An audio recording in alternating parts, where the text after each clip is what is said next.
In 1953, a man in North London was stripping the paper in his new kitchen pantry. It was a routine renovation until he hit a hollow spot. Peeling back a thick layer of paper near the floor, he found a small wooden door hidden behind the floral pattern.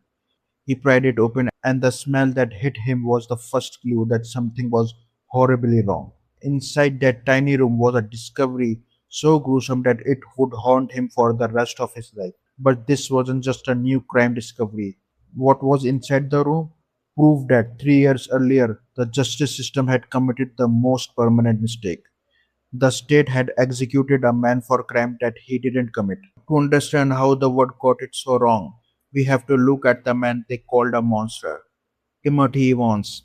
In 1948, Tim moved his wife Beryl and their baby daughter Geraldine into a cramped, dirty flat at 10 Rillington Place. Tim was an easy target for life's hardship. He had an IQ in the 60s, he couldn't read or write, and he was prone to making up all tales just to feel respected. The couple was drowning in debt. They fought constantly. Neighbor could hear them screaming through the paper-thin walls. When Beryl became pregnant again, Tim spiraled. They couldn't afford another child, and in Britain at the time, there was no legal way out of the situation. Abortion was illegal. Tim felt like he had no one to turn to, except for the man living right downstairs. The neighbor was a pillar of the community. He was an old man, a former police officer, and a war veteran. He was articulate and calm, the exact opposite of the chaotic Tim. He offered to help the couple with their problem. And in November 1949, everything changed. Beryl and the baby disappeared. Tim eventually walked into police station and told confusing, fractured story. At first, he said his wife died after taking a medicine to end the pregnancy. Then he said the bodies were in the sewer.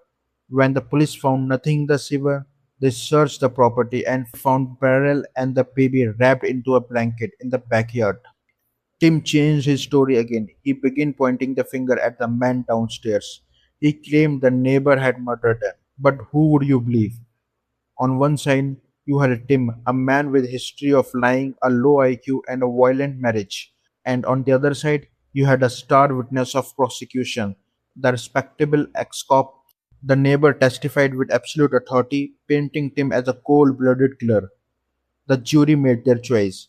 In 1950, Tim was hanged, swearing he was innocent until the moment the trapdoor opened. 3 years later, the respectable neighbor moved out. The new tenant moved in and found that hidden door in the pantry. Inside wasn't just ghost of the past. There were three more women hidden in that tiny room. The further searches found the neighbor's wife under the floorboards and more remains in the garden. The world finally learned the name of the real monster wasn't Tom, it was John Christie. So the question is, why did he do it?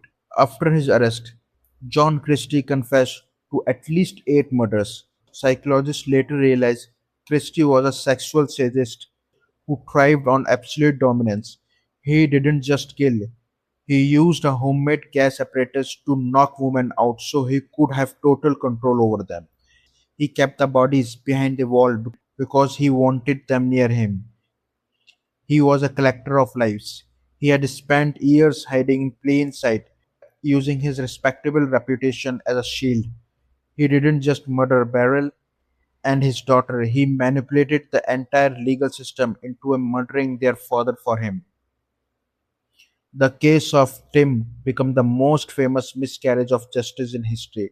It shook the foundation of British legal system.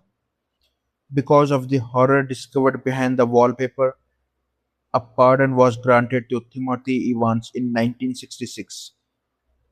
The record states the execution of Timothy Vaughan was a catastrophic failure of justice that can never be undone. This single case was the primary reason the United Kingdom suspended the death penalty in 1965 and abolished it for the murder in 1969. They realized that as long as the state has power to execute, it has the power to kill the innocent man. The secret door exposed a serial killer, but it also exposed a system that was too quick to judge and too slow to find the truth. I hope you like this chilling truth. See you next video.